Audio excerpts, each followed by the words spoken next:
Esti, can I ask, like, what can you tell us a little bit about sort of your personal trajectory? Like, what was the point at which your own critique of the military developed? Like, what was the turning point for you personally? Good question.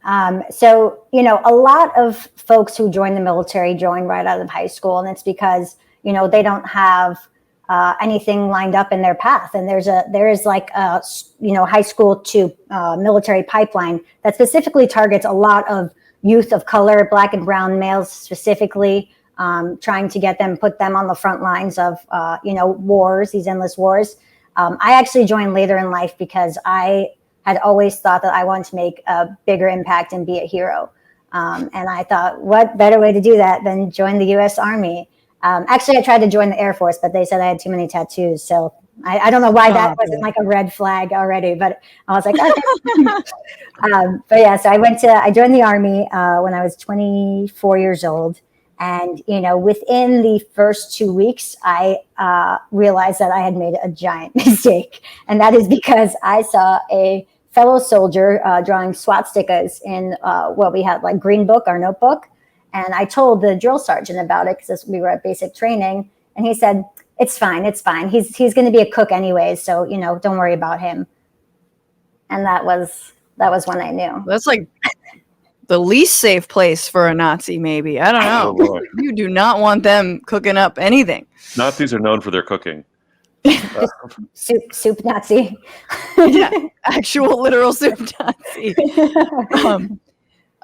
Sorry, I didn't mean to interrupt. No worries. So yeah, but I will say that was like my first inkling that, this is not what I expected it to be.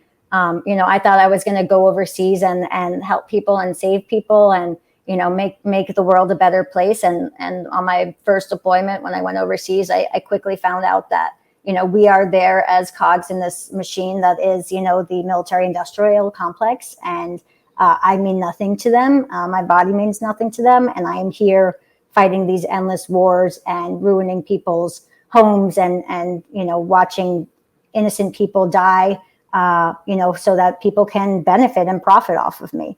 Mm-hmm. And that's when I wanted to put an end to it. And I tried to get out. I did not know about trying to get out any other way except, getting high or something and getting caught on a drug test, which I did not do. But I did end up getting injured overseas. So that was my out. Wow. You're not a conscientious objector, are you? No, I'm not. Many people I know are, but I was not. I did not know about it, to be honest. Yeah, no, I think that's a really, I'm not saying you would have been, but that is a common thread from a lot of anti-war vets that I've spoken to who didn't know that it was an option to become a conscientious objector. But I guess I wanted to ask you about, given, like, this is something that I've been dying to talk to a vet about, which is January 6th, right? And the number of like former military personnel that were in that crowd. And in the insurrection, storming the Capitol. How did that make sense to you? Was it weird to you? Was it an outgrowth of some of the divisions you already saw kind of forming, among rank and file when you were serving? Yeah. I mean, I wouldn't say it was weird or surprised by any means. I think I saw it within the military too, that, Was the Nazi cook there? Yeah. I haven't been able to identify him yet, but I'm looking. Yeah, but this is like a prime example of the extremism, within the military. And I think it's 1 in 10, or maybe it's like 1 in 5 now of those charged have been identified as veterans or having military ties. And, wow.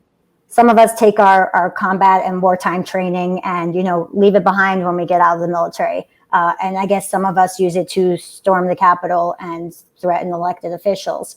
I'm not really sure, what exactly was going through all of their minds, but I am not surprised. And I think that, people who use their war tactics and trainings to, attack anywhere on this country that they swore to defend are just not patriots. I wouldn't say that they are, they represent any sort of veteran identity that me and, the thousands of other vets I know represent. We have our, values that we all knew. We had our oath that we all took. And, that is not reflective of veterans, I would say, in my opinion. These people were extremists. They were terrorists. What's going on, Frantifa? If you haven't already, subscribe to this channel right now. Hit that button. And also, you can become a patron and support the show every single week. Get access to bonus episodes and exclusive merchandise. Patreon.com/Bitchuation Room. Do it.